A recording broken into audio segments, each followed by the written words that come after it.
Pejim-baovao afa-tanteraka kosa tsy ny 12 martsa ho avy izao no fa miempotra ny fotoana anombohan'ny fametrahana antota taratasy filatsahako fidiana amin'ny fifidianana ho ben'ny tanàna miandry fankatoavana ny volavolan-dalàna efatra izay hodinieny antenimera-pirenena ny famaritana indray ny daty arivoan'ny didim-panjakana momba ny fametrahana antota taratasy filatsahako fidiana ben'ny tanàna sy mpanolotsaina fanazavana avetrany.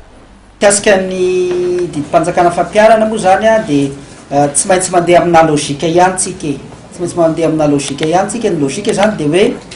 tokony tsisy didim-panjakana fampiarana momba ny fifidianana communal sy municipal azo raisina ankoatra n'lefa niraisitsika satria efa nisy niraisina ihany ny fiantsona ny fanekana ny mpifidy a ny aloavan'ny didim-panjakana ataontsika hoe manamafy ny daty ny fahafito ambin'ny folo ny volana jolay a ho daty mpifidianana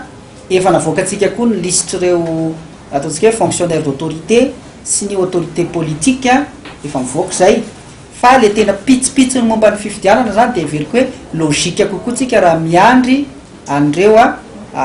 lalàna vaovao ho alefa eo anivony anteminera-pirenena reo ao arinan'izay zany tsika dia mandray efa vonona avokoa reo volavolana didim-panjakana reto eo anivon'ny ministèren'ny atany fa dia miandry ny fandanininy anteminera-pirenena an'le volavolan-dalàna aloha tsika satria mety mbola misy fanovana oentin'ny anteminera-pirenena io zareo moa no tena tompo-teny farany amin'ny fandanina ny lalàna zavatra azo antoka kosa dia ity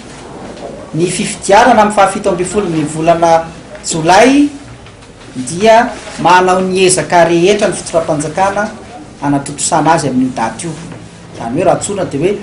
hatram'izao aloha dia tsy misy mihitsy ny fiamorana mikasika an'io a daty mpifidianana io fa ho atao ao anatin'io a ny fifidianana eo amin'le calendrier resahan'ny senita dia mba tiako ihany mantsy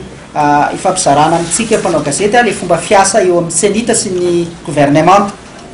ny senita zany a no mivory mamely le ataontsika hoe calendrier électoral dia ny fitondram-panjakana rehefa avy eo a no mampiditra nyreny calendrier électoral reny le tetiandro isan-karazan'ireo zany a ao anatin'ny didim-panjakana fampiarana dia karazana ataontsika hoe zany hoe neverin'ny senita fa le amin'ny herinandro ao ambony no tokony anaovana azy fa ny fitondram-panjakana mahita kosa hoe mbola tsy mety ny andraisana an'le didim-panjakana satria mbola tsy vita avokoa ireo le lalàna mifehy ny sata manokana Antananarivo dia vorindray zany ny senita mijery calendrier vaovao ahafahantsika manatotosa atsaka asy andavany ny fifidianana misy fampiresahana foana koa moa matetika eo amin'ny ministèren'ny atany sy ny senita amin'izay fanamboarana ny tetiandro mpifidianana izay mba ataontsika hoe ampirindra azy tsara sy amplanina azy